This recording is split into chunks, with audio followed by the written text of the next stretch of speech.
తిరుపతి మాజీ MLC Rajendra Prasad media సమావేశాన్ని నిర్వహించారు. ఈ సందర్భంగా మాట్లాడుతూ ప్రభుత్వ నిర్ణయంపై పంచాయతీరాజ్ ఛాంబర్ హర్షం వ్యక్తం చేస్తుందన్నారు. 990 కోట్ల నిధులు 24 గంటల్లో పంచాయతీకి జమ చేయాలని జగన్ సర్పంచులు అకౌంట్ల నుంచి దొంగతనంగా తీసుకున్నారు. తమ మొదటి డిమాండ్ను కూటమి ప్రభుత్వం అమలు చేసింది. జలజీవన్ మిషన్ ద్వారా 540 కోట్ల నిధులు కేటాయించారన్నారు. స్థానిక సంస్థల ప్రతినిధులకు గౌరవ వేతనాలు పెంచాలని ప్రభుత్వం నిర్ణయం. గత ప్రభుత్వం జగన్ రెడ్డి దొంగలించి దోచుకున్నారని మండిపడ్డారు. 2 పిల్లల కంటే ఎక్కువ ఉంటే కూడా స్థానిక సంస్థల ఎన్నికల్లో పోటీకి అవకాశం కల్పించారని అన్నారు.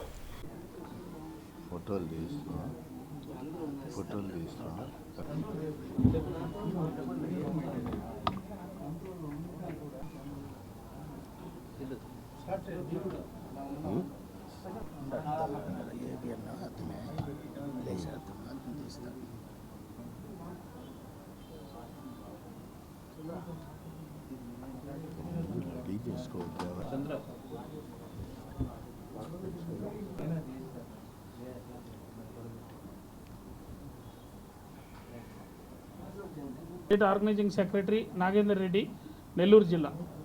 అందరికీ నమస్కారం అండి. ఈరోజు మా ఆంధ్రప్రదేశ్ సర్పంచుల సంఘం అలాగే మా ఆంధ్రప్రదేశ్ పంచాయతీరాజ్ ఛాంబర్లు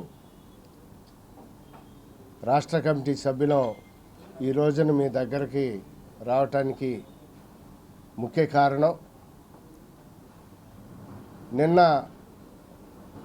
జరిగినటువంటి అమరావతిలో ముఖ్యమంత్రి చంద్రబాబు నాయుడు గారు, పంచాయతీరాజ్ శాఖ మంత్రి పవన్ కళ్యాణ్ గారు పంచాయతీరాజ్ శాఖ పైన నిర్వహించినటువంటి సమీక్షా సమావేశంలో కొన్ని కీలకమైనటువంటి నిర్ణయాలు తీసుకుని ప్రకటించడం పట్ల మా హర్షాన్ని వెలిబుచ్చుతూ ఈ రోజున ఏదైతే గత 5 సంవత్సరాలుగా మా సర్పంచుల సంఘం, పంచాయతీరాజ్ ఛాంబర్ నాయకులు రాష్ట్ర వ్యాప్తంగా ఎన్నో ఉద్యమాలు, ఆందోళనలు, పోరాటాలు చేసి ఏవైతే మేము డిమాండ్లు చేశామో ఆ డిమాండ్లని ఒక్కొక్కటిగా నెరవేర్చుతూ నిర్ణయాలు తీసుకుంటున్నటువంటి చంద్రబాబు నాయుడు గారికి, అలాగే పవన్ కళ్యాణ్ గారికి, నారా లోకేష్ గారికి మా హృదయపూర్వక కృతజ్ఞతలు తెలియజేస్తూ అభినందనలు తెలియజేస్తున్నాం. నిన్న తీసుకున్నటువంటి నిర్ణయాల్లో అత్యంత ముఖ్యమైనది మా గ్రామ పంచాయతీలకి 15వ ఆర్థిక సంఘం నిధులు 998 కోట్ల రూపాయలు విడుదల చేయాలని చెప్పి తీసుకున్న నిర్ణయం పట్ల మా హర్షం ప్రకటిస్తున్నాం. నిన్న తీసుకున్న నిర్ణయం ప్రకారం ఈరోజు ఉదయం మా గ్రామ పంచాయతీల అకౌంట్ల అన్నిట్లో కూడా, అది కూడా రాష్ట్ర ప్రభుత్వ అకౌంట్ కాకుండా, అంటే సిఎఫ్ఎంఎస్ కాకుండా పిఎఫ్ఎంఎస్ అంటే మా సర్పంచుల యొక్క వ్యక్తిగత అకౌంటుల్లో, పిఎఫ్ఎంఎస్ అకౌంటుల్లో 998 కోట్ల రూపాయలు ఈరోజు ఉదయం జమ చేసినందుకు, ఇచ్చిన మాట ప్రకారం నిన్న ఏదైతే చెప్పారో దాని ప్రకారం 24 గంటల లోపే తెల్లవారేసరికల్లా ఆ నిధుల్ని మా పంచాయతీల అకౌంటుల్లో జమ చేసినందుకు ముఖ్యమంత్రి చంద్రబాబు నాయుడు గారికి మా కృతజ్ఞతలు తెలియజేస్తున్నాం.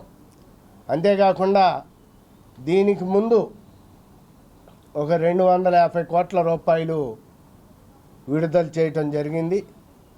ఈ రకంగా గతంలో ఇలా నిధులు వస్తుంటే 14వ ఆర్థిక సంఘం అలాగే 15వ ఆర్థిక సంఘం నిధులు సుమారు 10,600 కోట్ల రూపాయలు జగన్మోహన్ రెడ్డి గారు దారి మళ్లించి వాటిని దిగమింగి తన సొంత అవసరాలకి వాడి వేసుకోవటం జరిగింది. 10,600 కోట్ల రూపాయలు. కేంద్ర ప్రభుత్వం పంపించినటువంటి నిధులు కూడా అర్ధరాత్రి మా సర్పంచులకి చెప్పకుండా దొంగతనంగా జగన్మోహన్ రెడ్డి గారు మా సర్పంచుల అకౌంట్ల్లోంచి వేల కోట్ల రూపాయలు దొంగిలించి వేయటం జరిగింది. ఆ రోజున మేము ఉద్యమం చేసేటప్పుడు మా యొక్క ఫస్ట్ డిమాండ్ ఇదే ఉంది. 14-15 ఆర్థిక సంఘం నిధులు ఖచ్చితంగా మా పంచాయతీలకి మా సర్పంచుల అకౌంట్లో వేయాలి అని చెప్పి మేము డిమాండ్ చేసాం. ఆ నిధుల్ని హైజాక్ చేయకూడదు, దారి మళ్లించకూడదు అని చెప్పి మేము డిమాండ్ చేసాం. మా ఫస్ట్ డిమాండ్ని మరి ఈ రోజున చంద్రబాబు నాయుడు గారు నెరవేర్చినందుకు రాష్ట్ర వ్యాప్తంగా కూడా సర్పంచులు, పంచాయతీల సిబ్బంది కూడా హర్షాతిరేకాలు ప్రకటించటం జరుగుతుంది. ఎంతో ఆనందంగా ఉండటం జరిగింది. ఎందుకంటే ఈ యొక్క ఆర్థిక సంఘం నిధులు జమ చేయటమే కాకుండా జల్ జీవన్ మిషన్ ద్వారా మాకు గ్రామాల్లో ఇంటింటికి మంచినీళ్ళు అందించే పథకానికి కూడా ఇంకొక 500 కోట్ల రూపాయలని మరి చంద్రబాబు నాయుడు గారు నిన్న విడుదల చేయడానికి పవన్ కళ్యాణ్ గారు ఇద్దరూ కలిసి నిర్ణయం తీసుకున్నారు. ఇది కూడా ఎంతో ముఖ్యమైనది. దీనివల్ల గ్రామాల్లో ఈ రాష్ట్రంలో ఉన్న 13,000 గ్రామాల్లో కూడా ప్రతి ఇంటికి కూడా త్రాగునీరు వస్తుంది, ఇంటింటికి కుళాయి వస్తుంది. పరిశుద్ధమైనటువంటి పూర్తి స్థాయి రక్షణతో పూరితమైన మంచినీరు, శుద్ధ జలాలు ప్రజలకు అందుతాయి.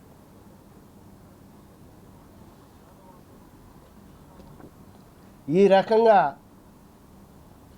త్రాగునీరు కూడా ఆ జల్ జీవన్ మిషన్ పథకాన్ని కూడా అమలు చేయమని మా 16 డిమాండుల్లో అది కూడా ముఖ్యమైనటువంటి డిమాండ్. ఆ డిమాండ్ను కూడా నెరవేర్చినందుకు మేము రాష్ట్ర ప్రభుత్వానికి కృతజ్ఞతలు తెలియజేస్తాం. అదేవిధంగా మా స్థానిక సంస్థల ప్రతినిధులకి, సర్పంచులకు, ఎంపీటీసీలకు, ఎంపీపీలకు, జడ్పీటీసీలకు, కౌన్సిలర్లకు, కార్పొరేటర్లకి గౌరవ వేతనాలు పెంచాలని చెప్పి నిన్న సమావేశంలో నిర్ణయం తీసుకున్నందుకు కూడా మా హర్షాన్ని ప్రకటిస్తున్నాం. అంతేకాకుండా మా 16 డిమాండుల్లో అత్యంత ముఖ్యమైనటువంటిది ఉపాధి హామీ నిధులు. సంవత్సరానికి మన గ్రామాలకి కేంద్ర ప్రభుత్వం సుమారు 10,000 కోట్ల రూపాయల దాకా పంపిస్తూ ఉంటుంది. అది మామూలు విషయం కాదు, చిన్న చితక విషయం కాదు. గత 5 సంవత్సరాల్లో ఆ రకంగా వచ్చినటువంటి 50,000 కోట్ల రూపాయలు కూడా జగన్మోహన్ రెడ్డి గారు దిగమింగి వేయటం జరిగింది. ఆ ఉపాధి హామీ నిధులను కూడా మా పంచాయతీల నుంచి జగన్మోహన్ రెడ్డి గారు దొంగిలించడం జరిగింది. కానీ ఈ రోజున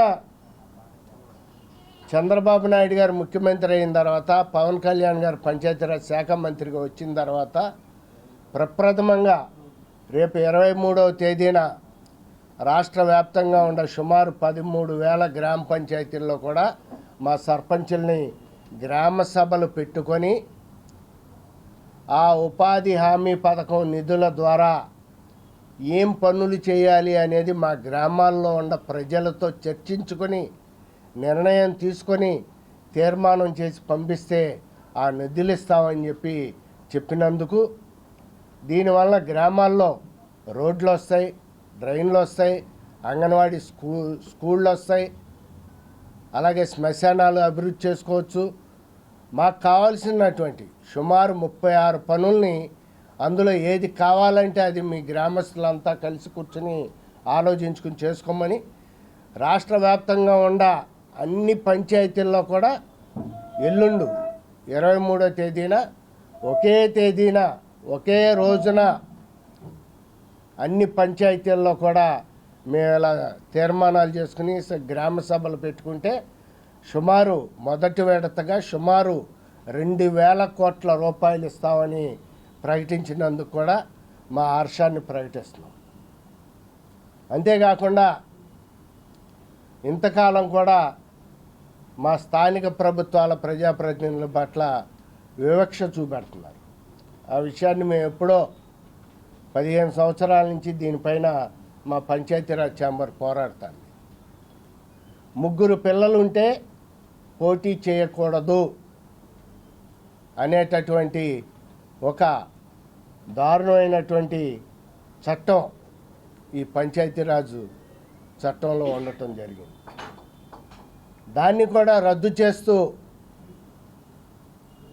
2 పిల్లలే ఉండాలి, 3 పిల్లలుంటే పోటీకి అనర్హులు అనేటటువంటి నిబంధనని మా సర్పంచులకి, ఎంపీటీసీలకి, కౌన్సిలర్లకి, కార్పొరేటర్లకి, ఎంపీపీలకి, జడ్పీటీసీలకి ఎత్తివేస్తూ ఎంతమంది పిల్లలు ఉన్నా సరే పోటీ చేయవచ్చు అనేటటువంటి వెసులుబాటుని, ఆ నిబంధనని ఆ చట్టంలో కొట్టివేస్తూ తీసివేసినందుకు, ఎందుకంటే ఎమ్మెల్యేలు కానీ, ఎమ్మెల్సీలు కానీ, ఎంపీలు కానీ, మంత్రులు కానీ వాళ్ళకి ఎంతమంది పిల్లలు ఉన్నా సరే వాళ్ళు ఎన్నికల్లో పోటీ చేయొచ్చు. ఒక ఎమ్మెల్యే పోటీ చేసే వాళ్ళకి 4 పిల్లలున్నా, ఒక ఎమ్మెల్సీ పోటీ చేసే వాళ్ళకి 6 పిల్లలున్నా, ఎంపీగా పోటీ చేసేటటువంటి వాళ్ళకి 5 పిల్లలున్నా వాళ్ళు ఎన్నికల్లో పోటీ చేయొచ్చు. కానీ ఒక సర్పంచ్కి 3 పిల్లలు ఉంటే నువ్వు అనర్హుడి అని చెప్పి పోటీ చేయకుండా ఆపటం జరుగుతుంది. మరి ఆ నిబంధనను కూడా రద్దు చేస్తూ చట్టంలో మార్పు చేస్తూ ఆల్రెడీ దానిపైన మరి బిల్ పాస్ చేసినందుకు త్వరలోనే అసెంబ్లీలో కూడా ఆ చట్ట సవరణ బిల్లు పెడతామని చెప్పి చంద్రబాబు నాయుడు గారు ప్రకటించినందుకు మా కృతజ్ఞతలు తెలియజేస్తున్నాం. చివరిగా మేము గత 5 సంవత్సరాలు ఎన్నో ఆందోళనలు, ఉద్యమాలు, పోరాటాలు చేసినప్పుడు చంద్రబాబు నాయుడు గారు జనవరి 3వ తేదీన ఇదే సంవత్సరం 2024 అమరావతిలో మేము పెట్టినటువంటి రాష్ట్ర స్థాయి సర్పంచుల సదస్సుకి ఆయన హాజరవటం జరిగింది. ఆ రోజున ఏవైతే ఆయన మా డిమాండ్ల పైన ఆర్థిక సంఘం నిధులు ఎన్ని వేల కోట్ల రూపాయలైనా సరే మేము దారి మళ్లించం, నేను తీసుకోను, ముఖ్యమంత్రి అవ్వగానే మీకు ఇస్తాను అని చెప్పి ఆయన హామీ ఇవ్వటం జరిగింది. అలాగే జల్ జీవన్ మిషన్ కింద నిధులు ఇస్తానని హామీని ఇవ్వటం జరిగింది. అలాగే ఉపాధి హామీ నిధులు కూడా సంవత్సరానికి 10,000 కోట్ల రూపాయలు మీ సర్పంచులకే, మీ గ్రామ పంచాయతీలకే ఇస్తామని హామీని ఇవ్వటం జరిగింది. గౌరవ వేతనాలు పెంచుతానని చెప్పి ఆ రోజున ఆయన హామీని ఇవ్వటం జరిగింది. ఏదైతే ఆయన మా సర్పంచులకు హామీని ఇచ్చారో ఆనాడు ప్రతిపక్ష నాయకుడిగా మా సమావేశానికి, మా రాష్ట్ర సదస్సుకి వచ్చి హామీలు ఇచ్చారో ఆ హామీల్ని ఆయన గద్దెనెక్కిన తర్వాత మర్చిపోకుండా 2 నెలల్లోనే ఇన్ని వేల కోట్ల రూపాయలు మా పంచాయతీలకి, మా గ్రామీణ ప్రజలకి, మా సర్పంచులకి విడుదల చేసినందుకు, ఇతర హామీలను కూడా నెరవేర్చడానికి ఆ యొక్క బిల్లుల్ని పాస్ చేసినందుకు హృదయపూర్వకంగా ఈ సందర్భంగా రాష్ట్రంలో ఉన్న సర్పంచులందరి తరఫున, ఎంపీటీసీల తరఫున, ఎంపీపీలు, జడ్పీటీసీల తరఫున, కౌన్సిలర్లు, కార్పొరేటర్ల తరఫున ముఖ్యమంత్రి చంద్రబాబు నాయుడు గారికి, పంచాయతీరాజ్ శాఖ మంత్రి పవన్ కళ్యాణ్ గారికి, అలాగే విద్యాశాఖ మంత్రి మా నారా లోకేష్ బాబు గారికి, అలాగే ఆర్థిక శాఖ మంత్రి కేశవ్ గారికి కూడా మా హృదయపూర్వక కృతజ్ఞతలు తెలియజేసుకుంటూ, ఇదే విధంగా మిగిలినటువంటి నిధులు, అలాగే మిగిలిన డిమాండ్లు కూడా త్వరలోనే నెరవేర్చవలసిందిగా చంద్రబాబు నాయుడు గారికి, పవన్ కళ్యాణ్ గారికి కూడా ఈ సందర్భంగా మేము విజ్ఞప్తి చేయటం జరుగుతుంది. Thank you. చంద్రబాబు నాయుడు గారు కక్ష సాధింపులు లేకుండా రాజ్యాంగబద్ధంగా, చట్టబద్ధంగా, న్యాయబద్ధంగా ఎవళ్ళైతే తప్పులు చేశారో ఆ తప్పులు చేసిన వాళ్ళందరినీ కూడా శిక్షించడం జరుగుతుంది. జగన్మోహన్ రెడ్డి గారి లాగా అడ్డగోలుగా ఊరినే సోషల్ మీడియాలో వాట్సాప్ ఊరినే పోస్టింగ్ చేశారని 70 ఏళ్ల వృద్ధురాలు అన్నపూర్ణ గారిని అర్ధరాత్రి తీసుకెళ్ళి 5 రోజులు పోలీస్ స్టేషన్లో కూర్చోబెట్టినట్టు ఇక్కడ ఈ చట్టాలు, ఈ రాజ్యాంగం ఈ ప్రభుత్వంలో నడవదు. మీరు చూసే ఉంటారు, చంద్రబాబు నాయుడు గారు మొన్న ఈ మధ్యన రాయలసీమ పర్యటనకు వస్తే పోలీసుల అలవాట్లో పొరపాటుగా కమ్యూనిస్ట్ పార్టీ నాయకుల్ని గృహ నిర్బంధాలు చేసి అరెస్ట్ చేయటం జరిగింది. అదేవిధంగా తెర్రలు కట్టడం, షాపులు మూయించేయటం, ముఖ్యమంత్రి గారు వెళ్ళే మార్గంలో జగన్మోహన్ రెడ్డి గారి స్టైల్లో మరి ఆ రహస్య పర్యటనలాగా ఏర్పాటు చేస్తే చంద్రబాబు నాయుడు గారు చాలా స్పష్టంగా తెర్రలు కట్టవద్దు, షాపులు మూయించవద్దు, బారికేడ్లు కట్టవద్దు, ప్రజల్ని ఇబ్బంది పెట్టవద్దు అని ఆదేశాలు జారీ చేశారు. అలాగే లోకేష్ బాబు సిపిఎం నాయకుల్ని అరెస్ట్ చేసినందుకు క్షమాపణలు కూడా చెప్పడం జరిగింది బహిరంగంగా. అంటే ప్రభుత్వం అంత ప్రజాస్వామికంగా ఉంది కనుక చట్టానికి లోబడి తప్పు చేసిన వాళ్ళందరినీ శిక్షించడం జరుగుద్ది. చట్టాన్ని వదిలి చట్టానికి దూరంగా ఎవళ్ళు పారిపోలేరు. అది హిందీలో సామెత ఉంది, చట్టానికి చేతులు చాలా పొడవైనవి, బారాటివి. ఎక్కడికి వెళ్ళినా, విదేశాలకు వెళ్ళినా, ఎక్కడికి వెళ్ళినా వాళ్ళు దొరుకుతారు. వాళ్ళని ఖచ్చితంగా శిక్షించడం జరుగుతుంది. లేదు, అది చర్యకి ప్రతి చర్య జరుగుతుంది.